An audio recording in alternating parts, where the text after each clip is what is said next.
Tulge palun. Ja igaks juhuks 2-meetrised on juba valmis. Päris 2-meetrised ei ole, aga tuli välja, et meeter on buss. No nii, härrad, kuidas? Kõigil on tuju hea, jah? Näete, nii fishi mehed on ka kohal, ka neil käib oma film ja see on väga okei. Lähme vaatame. Mis seal enam? Well done, well done. Latvia is the new world champion for today. Yes. No вот ainult pead võtab raputama. Так, друзья из Латвии, что вы сделали? Приехали в гости. Поймали большую рыбу. Поймали большую Она рыбу. нас ждала. Oi. Ma telgin eesti keeles ka, sest ma saan aru, et ikkagi Rahvusringhääling muidu ei usu ja tiitrit ka ei usu, et näete, selline lõhe on saadud Eesti vetest. Meil tulid selline meeskond nagu GDG Logistics Lätist. Nad esindavad 3 tervet riiki ja no esindavad küll nii, et maa on must. Hey, dear friends, can you lift the fish up? Are you able to hold the fish? Oi!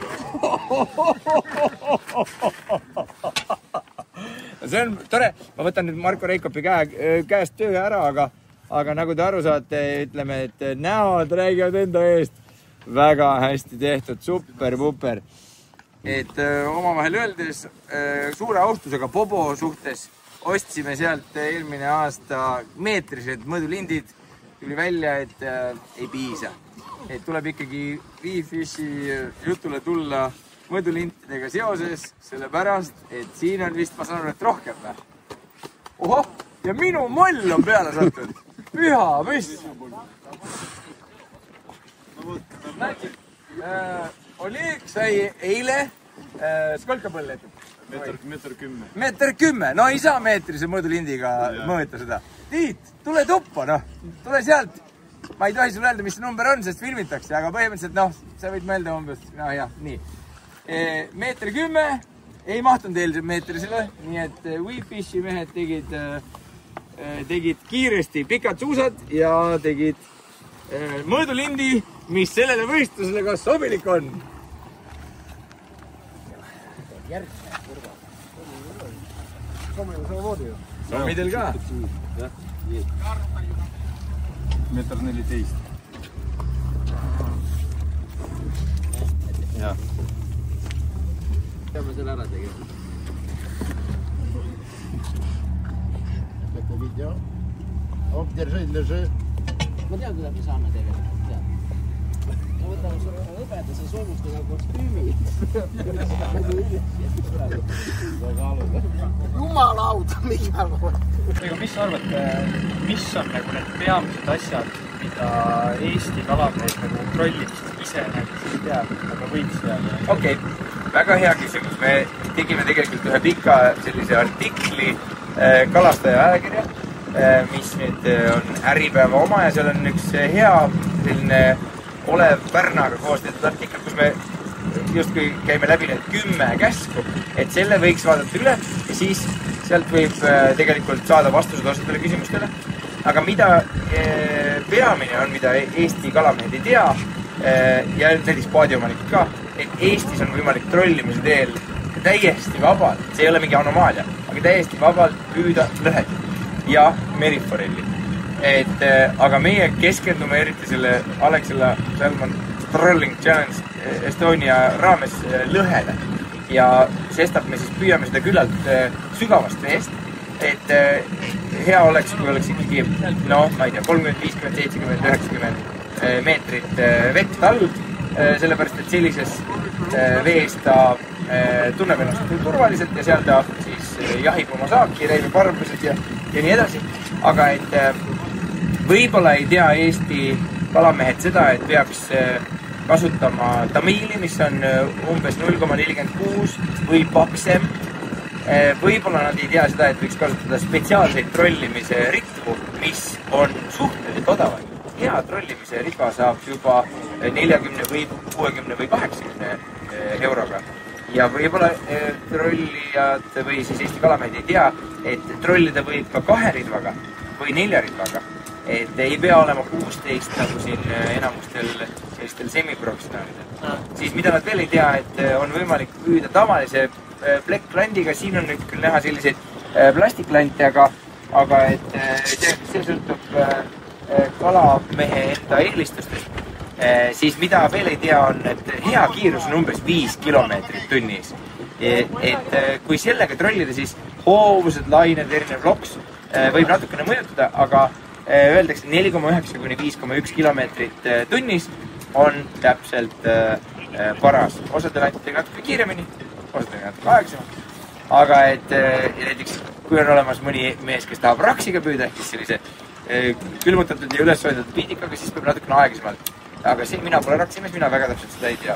Siis mida veel ei pruugi teada, et Eesti kalamees arvab võib-olla, et ainult downriggeritega on võimalik lõhet trollida. Kui need on olemas, ehk et sa saad sellise umbes 6-kilose raskusega viia 15 meetri sügavusele selle landi, et no võt siis, ainult siis saab. Aga tegelikult tõde on selles statistikas, mis me 5 aasta peal on, siis downriggeritega oleme saanud selgelt vähemuse kalu.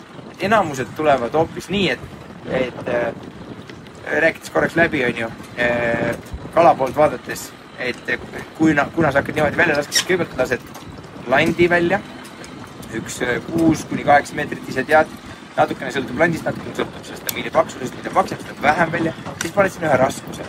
Kas ta on 10 grammi, 20, 50, 80, 100, 150, 200, mis iganes, on ju, et kõigepealt lased väiksemate raskustega ja kaugemale, pärast lased suuremate raskustega ja lähemale ja võib-olla mida ei teata on see, et välja hakkad laskma keskelt poolt välja, siis kõige väiksema raskusega selle siis landi lased plaaneriga kõige kaugemale. Ja see loogika on sellest, et ükskõik kuhu kala otsa tuleb, et see kala tõmbab selle plaanerist selle landi lahti ja ta läheb otse paadi taha.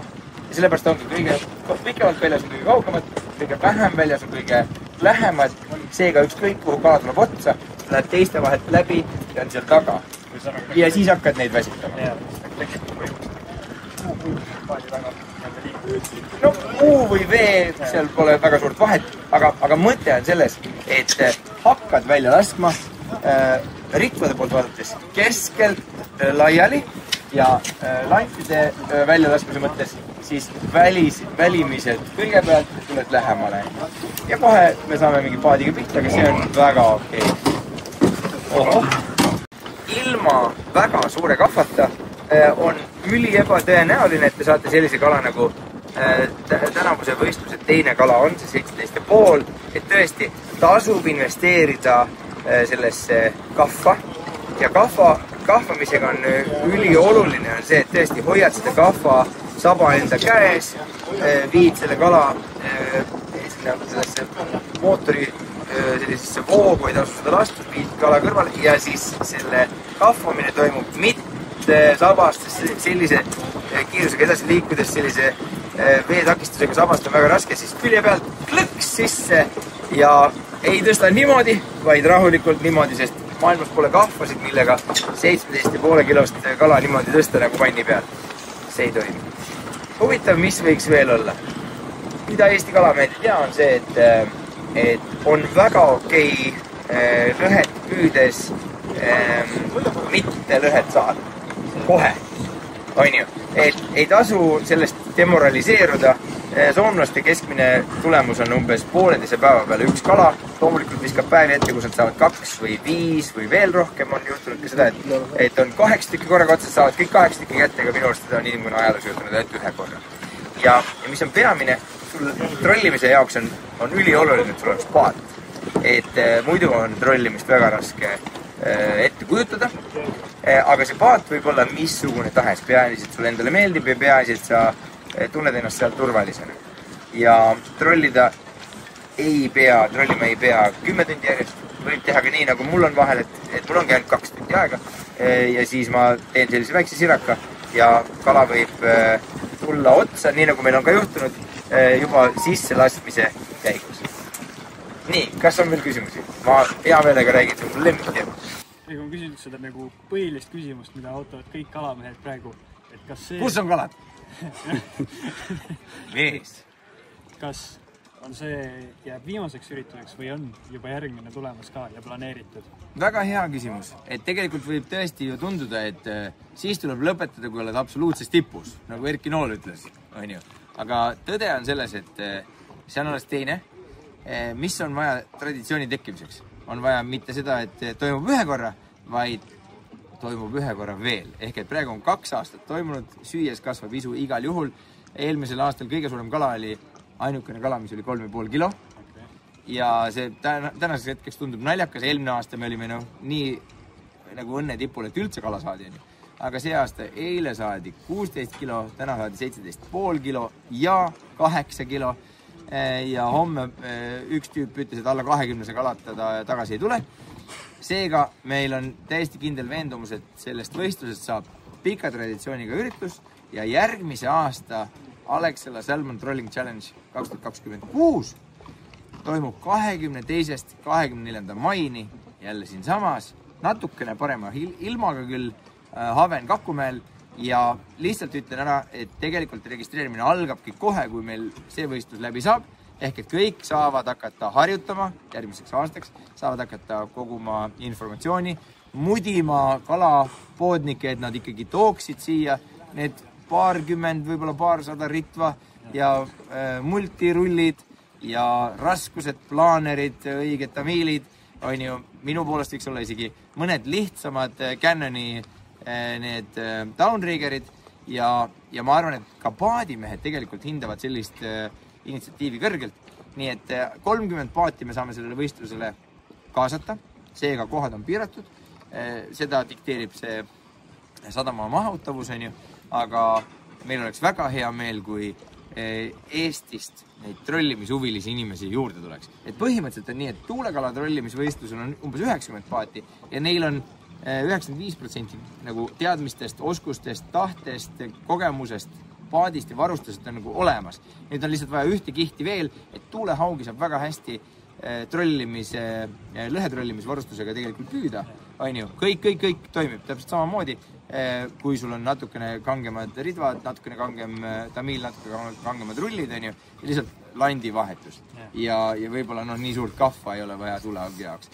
Aga et me oleme väga lähedal sellele ja ma loodan, et lõhetrollimine populariseerub. Nii et emotsioonid on laes? On. Rohkem kui kunagi varem. Ja aitäh V-Fishile meid usaldamast, meid toestamast, meie partneriks olemast ja loodame siis teha pikalt ja viljakalt seda koostööd. Aitäh, minge kalale!